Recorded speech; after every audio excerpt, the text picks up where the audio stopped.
Hello everyone and welcome to the channel Politica Panna. Today we are going to discuss अरस्तु। Okay, जैसे कि आप सभी को पता है हम किसके बारे में डिस्कस कर रहे थे। हम बात कर रहे थे थिंकर्स के बारे में, पॉलिटिकल थिंकर्स के विषय में हम क्या कर रहे थे, डिस्कस कर रहे थे, इनके विषय में पढ़ रहे थे। तो हम आज डिस्कस करेंगे किसके बारे में, अरस्तु के बारे में। और मैं आपको एक चीज़ बताना चाह रही हूँ, पॉलिटिकल थिंकर्स के अंदर मैंने आपको बताया था कि सुकरात जो है, सुकरात के जो देखिए सुकरात सुकरात सुकरात के जो स्टूडेंट थे उनका नाम मैंने आपको बताया था प्लेटो। क्या नाम बताया था मैंने, स्टूडेंट मैंने आपको बताया था प्लेटो। और प्लेटो के जो स्टूडेंट थे उनका नाम था अरस्तु। क्या नाम था स्टूडेंट, अरस्तु। और अरस्तु के बाद में भी एक और इनके स्टूडेंट हैं, इनके एक शिष्य हैं, शागिर्द हैं, उनका नाम हमने रखा था, पता चला था हमें, द ग्रेट ऑफ अलेक्जेंडर। ठीक है, अलेक्जेंडर उनको कहा जाता है, अलेक्जेंडर क्या कहा जाता है, द ग्रेट ऑफ अलेक्जेंडर। ठीक है, तो हमने पढ़ा किसके बारे में, सुकरात के विषय में। ठीक है, जो कि कहाँ के रहने वाले थे, एथेंस के रहने वाले थे, वहीं प्लेटो भी एथेंस के रहने वाले थे। ठीक है, स्टूडेंट टीचर दोनों ही। सुकरात के बाद में हमने पढ़ा प्लेटो, प्लेटो के बाद में हमने पढ़ा अरस्तु, अरस्तु के बाद में पढ़ा हमने अलेक्जेंडर के बारे में। तो बात करने किसके विषय में, ये सभी लोग आपस में, टीचर स्टूडेंट का, इन लोगों के बीच में हम कह सकते हैं कि जो शागिर्द और जो क्या बोलते हैं, शागिर्द मतलब जो स्टूडेंट होता है, और शिष्य और टीचर को क्या बोलते हैं उर्दू में, देखिए मुझे वर्ड ध्यान नहीं आ रहा है। शागिर्द और शागिर्द और देखिए मैं ध्यान नहीं आ रहा है शिष्य और हम टीचर्स बोल सकते हैं। ठीक है, सुकरात और प्लेटो आपस में क्या था, टीचर स्टूडेंट का इन सभी के बीच में रिलेशन था। ठीक है, देखिए कितने नामी लोग रहे, जो कहते हैं ना कि टीचर के द्वारा पढ़ाया हुआ कोई ना कोई बच्चा तो ऐसा निकल जाता है जो टीचर का नाम कहीं ना कहीं रोशन करता है। तो वही चीज़ इसमें भी है। तो सुकरा इन सभी में आपस में रिलेशन में पता चल गया। ठीक है, तो इसकी एक ट्रिक मैं बताऊँ तो आपको, एक स्टूडेंट ट्रिक है, मैं आपको बता रही हूँ, उससे भी आप याद कर सकते हैं। ठीक है, ये लिखा हुआ, क्या लिखा है, पास, PAAS। पी मतलब क्या होगा, प्लेटो। P फॉर, देखिए मैं अगर बात का बता रही हूँ, P for Plato, A for Aristotle, A for Aristotle, A for अरस्तु, A फॉर अरस्तु। ठीक है, और A फॉर अरिस्टोटल और अरस्तु एक ही नाम है, सॉरी, इंग्लिश में इनको बोलते हैं अरिस्टोटल और हिंदी में बोलते हैं अरस्तु। इनको हम बोलते हैं अरस्तु और इनको हम बोलेंगे सुकरात, सुकरात।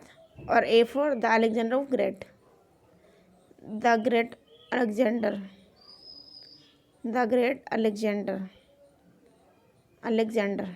ठीक, हमने समझा किसके विषय में, पास की ट्रिक समझी, हमने समझा आपस में टीचर थे। तो हम आज पढ़ने वाले हैं किसके विषय में, तो ये वो हैं अरस्तु। क्या है, अरस्तु के विषय में हम पढ़ने वाले हैं। किसके विषय में पढ़ने वाले हैं, अरस्तु के विषय में। देखिए कोई चीज़ माइंड के अंदर रह जाए ना, शागिर्द, और देखिए माइंड के अंदर वो चीज़ टिक हो रही है, टिक हो रही है, वो चीज़ ध्यान नहीं आ रही है मुझे, कई बार ऐसा होता है ना, ये इवेंचुअली सभी के साथ में होता है। ठीक है, तो चलिए हम आएंगे अपने टॉपिक पर। ठीक है, शागिर्द, और देखिए इतना कॉमन वर्ड है, कई बार माइंड से इतना स्लिप हो जाता है, इतना कॉमन वर्ड शागिर्द, और देखिए ध्यान नहीं आ रहा मुझे, माइंड के अंदर कभी कभी माइंड बिल्कुल ब्लैंक हो जाता है, कोई वर्ड को लेकर के, कई ध्यान आना हो कई बार तो बिल्कुल ब्लैंक हो जाता है। ठीक है, तो चलिए हम पढ़ते हैं किसके विषय में, अरस्तु के विषय में पढ़ रहे हैं। ठीक है, तो देखिए अरस्तु जो थे, उन्होंने पहली जो वाइफ से शादी की थी, ठीक है ना, तो उनकी डेथ हो गई। उसके बाद में उनका नाम था पीथियस, है ना। ठीक है, उनके बाद में उन्होंने दूसरी से शादी करी थी, तो उनका नाम था हरपिलियस, मैंने आपको बढ़ाया था उनके। फिर उनके एक बेटा हुआ था, इसको नाम रखा था उन्होंने निकोमेकस। निकोमेकस इनके फादर का भी नाम था निकोमेकस, उन्होंने अपने बेटे का नाम रखा था, जो सेकंड वाइफ से इनको बेटा हुआ था, इनको नाम रखा था निकोमेकस। निकोमेकस क्यों इतना इंपॉर्टेंट हो जाता है, जो मैं चीज़ आपको दोबारा रिपीट करवा रही हूँ, इससे पहले मैंने आपको पढ़ाया था। मैं आपको बताना चाहूँगी यहाँ पे, निकोमेकस स्टूडेंट इसलिए इंपॉर्टेंट है क्योंकि निकोमेकस जो है, इन्होंने, इनके जो बेटे थे निकोमेकस, इन्होंने अपने फादर के ऊपर, अपने फादर की जीवन के ऊपर, इनकी बायोग्राफी के ऊपर एक पूरा का पूरा जो है, उन्होंने पूरी एक रचना लिखी थी, एथिक्स लिखा था, एक इन्होंने एक पूरा जो है एक शास्त्र लिखा था, जिसको बोलते हैं निकोमेकस। निकोमाचीन लिखते हैं कई बार, कोई लिखते हैं निकोमियन लिखते हैं। इथिक्स इन्होंने जो है लिखा था, महाकाव्य लिखा था पूरा का पूरा, इन्होंने फादर की जीवनी के ऊपर इन्होंने। उनके फादर जो थे, जो अरस्तु जो थे, अपने आप में उनके ज़माने की जितना भी उस टाइम ग्रंथ थे। दुनिया का मतलब जितना भी हम कह सकते हैं जोग्राफिकल जो पॉइंट ऑफ व्यू था, मतलब जोग्राफिकल जो भौगोलिक हम कह सकते हैं, सभी ग्रंथों की अच्छे से नॉलेज थी। इसके बाद में एथिक्स की सभी नॉलेज थी, नागरिक शास्त्र, मतलब दुनिया की जितनी भी, उस टाइम गूगल नहीं था, उस टाइम कोई भी आपका कंप्यूटर नहीं था, लेकिन इन्होंने इतनी ज़्यादा नॉलेज थी, इसी कारण इनको कहा गया था। इनको कई बार कुछ नामों से भी पुकारा जाया करता था, और जितने भी उस टाइम के जो फिलोसफर हुए थे उन्होंने अलग अलग नामों से पुकारा था। तो एक नाम इनको दिया गया था, इनको कई सारे लोगों ने दिया था। एक दांते नाम के एक राइटर थे, इन्होंने अपनी एक रचना लिखी थी द डिवाइन। देखिए यहाँ पे लिखा हुआ है डिवाइन कॉमेडी करके एक रचना थी। इन्होंने अरस्तू को ज्ञानवानों का गुरु कहा है, यानी कि वो इंसान जिसके पास नॉलेज होती है उसे बोलते हैं ज्ञानवान। तो ज्ञानवान जो हैं उनके गुरु जिसे कहा गया है वो कौन थे? अरस्तू थे। ठीक है, तो इनको हम बोलते हैं the master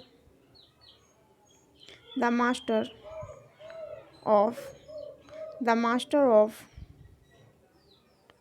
those who know. The master, देखिए बार, the master of those who know, वह इंसान जो कि क्या है? ज्ञानवानों का गुरु है। ज्ञानवान किसे कहता है? जिसको हर चीज़ की नॉलेज होती है, एक कण की नॉलेज होती है, वो क्या होता है? ज्ञानवान होता है। ठीक है, इसी तरीके से उसका जो गुरु हुआ वो किसे कहा गया? अरस्तू को कहा गया। तो ये किसने कही है? दांते ने बात कही है। ठीक है, आगे लिखा हुआ यहाँ पर किसके बारे में बात करते हैं हम। आप चाहे तो इसका स्क्रीनशॉट भी ले सकते हैं। मैं बुक से पढ़ा रही हूँ, बुक अपना में इतनी ऑथेंटिक बुक है ये भाई। ये बुक 6,600 की आई है बुक, ये समझ लीजिए। और एक एक पॉइंट्स में इतना बढ़िया दिया हुआ है, सच में मज़ा आ जाता है पढ़ के। चलिए आगे हम पढ़ेंगे किसके विषय में। आगे देखिए क्या लिखा हुआ है। आगे लिखा हुआ हमने पढ़ा इसके विषय में। थोड़ा सा मैं जूम कर लेती हूँ, थोड़ा सा अच्छे से मैं आपको समझा पाऊँगी। देखिए आगे क्या लिखा हुआ है। लिखा हुआ, अरस्तु एथेंस से कालचिस भाग गया ताकि एथेंस वासी दर्शन शास्त्र के विरुद्ध अन्य कोई अपराध ना कर सके। ठीक है, एथेंस भागे, जबकि ये कहाँ के थे? हमने पढ़ा था स्टेगिरा के थे। स्टेगिरा में इनका जन्म हुआ था। और जबकि एथेंस में जो कौन थे? सुकरात और प्लेटो जो थे वो कहाँ के थे? एथेंस के रहने वाले थे। ठीक, आगे लिखा हुआ, जब प्लेटो स्टेटसमैन द लॉज की रचना हमने पढ़ाया था आपको, कर रहा था, तो उसी अवधि में अरस्तु का शिष्य भी रहा था। कौन? कौन रहा था? अरस्तु का शिष्य रहा था। प्लेटो के शिष्य कौन रहा था? अरस्तु रहा था। अंत अरस्तु के विचारों पर, यानी कि टीचर्स के शिष्य के जो विचारों पर, जो उसके थॉट्स पर प्लेटो यानी कि उनके टीचर के जो हैं विचारों का जो है प्रभाव पड़ा, ये चीज़ें बताई गई है। ठीक है, आगे लिखा हुआ, अरस्तु के ग्रंथ पॉलिटिक्स में किसी आदर्श राज्य का विवेचन नहीं किया गया, बल्कि राज्य के आदर्शों का विवेचन किया गया है। इस दृष्टि से उसके विचार क्रमबद्ध राजनीतिक दर्शन के रूप में न होकर शासन विधान की ओर कला के रूप में अधिक है। उनका मानना क्या है? जब उनके टीचर, जिनका नाम था प्लेटो, रचना कर रहे थे, किसकी? पॉलिटिक्स की रचना कर रहे थे, तो उसमें आदर्श राज्य का निवेचन नहीं करा गया। ये बात किसने बोली? अरस्तु ने बोली। और आगे इसमें क्या बता रहे हैं? ये कह रहे हैं कि आदर्श राज्य का विवेचन नहीं किया गया, बल्कि राज्य के आदर्शों का विवेचन किया गया है। ठीक है, उन्होंने कहा है कि विचारों को इसी कारण जो अरस्तु के विचार, उनके अंदर क्या है? क्रमबद्धता मिलेगी, दार्शनिक दर्शन के रूप में ना होकर शासन विधान की कला के रूप में अधिक है। ये बात किसने बोली? अरस्तु ने बोली। इन्होंने, अब हमने पढ़ा था प्लेटो के में मैंने आपको पढ़ाया था, प्लेटो ने जो मेथड यूज़ किया था, टीचिंग मेथड, जिसमें मैंने पढ़ाया था डिडक्टिव मेथड यूज़ किया था उन्होंने। तो मैंने आपको पढ़ाया था डिडक्टिव मेथड किसे कहते हैं? डिडक्टिव मेथड कहते हैं निगमनात्मक पद्धति को, मैंने आपको पढ़ाया था। ठीक है, तो मैंने आपको पढ़ाया था डिडक्टिव मेथड में हम क्या करते हैं? हम जाते हैं रूल टू एक्सप्लेनेशन की ओर जाते हैं। ठीक है, और इसके अंदर क्या होता है? इसके अंदर उनके जो शिष्य थे, इन्होंने जो है कौन सी मेथड यूज़ किया था?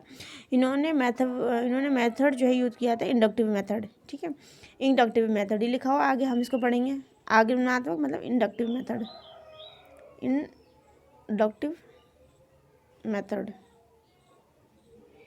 ठीक, इंडक्टिव मेथड को यूज़ किया, लिखा हो, अरस्तु के विचार पद्धति आगमनात्मक विधि का अनुसरण करती है, विशेष रूप से सामान्य को चलती है, यानी कि विशेष से जो है, यानी कि सिंपल टू कॉम्प्लेक्स चलती है। कॉम्प्लेक्स टू सिंपल चलती है, विशेष से सामान्य की ओर। तो ये कैसे चलती है? स्पेसिफिक टू जनरल चलती है। ठीक है, प्लेटो का विश्वास था कि वास्तविकता अंतोगत्वा आदर्श या प्रत्यक्ष से निहित रहती, परंतु अरस्तु की धारणा से विपरीत थी।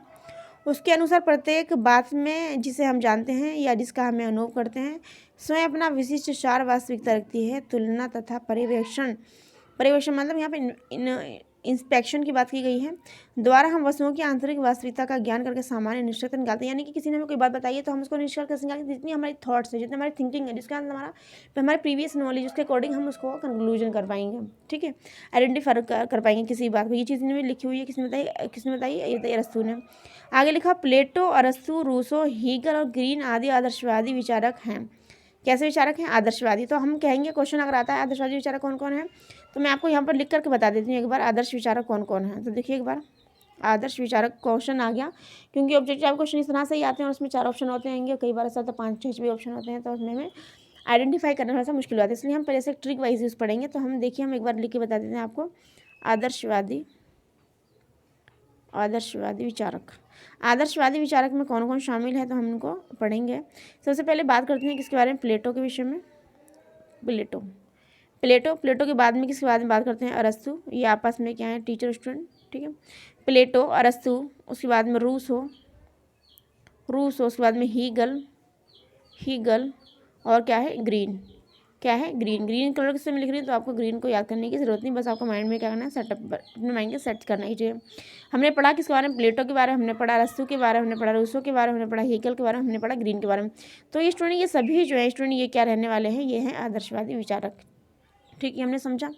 आप चाहे इसका स्क्रीनशॉट लीजिए, आगे चलते हैं और समझते हैं चीज़ों के क्या लिखा हुआ है। देखिए एक बार क्या लिखा हुआ और समझते हैं आगे। हमने पढ़ा आदर्शवादी विचारक कौन है। सभी आदर्शवादी विचारक अपने विचार अमूर्त विचारों से आरंभ करते हैं।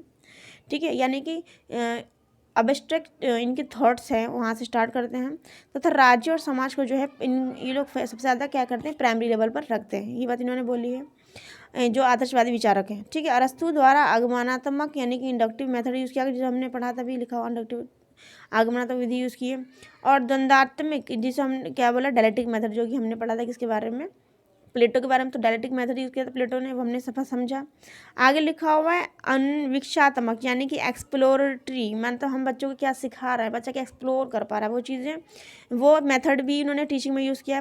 तथा विश्लेषणात्मक यानी कि एनालिटिकल जो मेथड है उसका जो है इन्होंने असर करा, उनको जो है एक्सप्लोर किया, उसको जो है यूज़ किया है। किसने किया है? तो किसने किया? अरस्तु ने किया।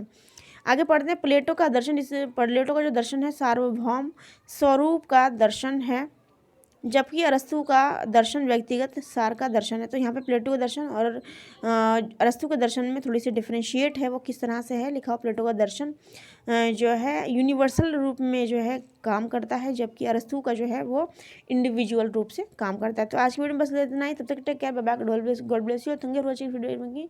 Take care and bye bye.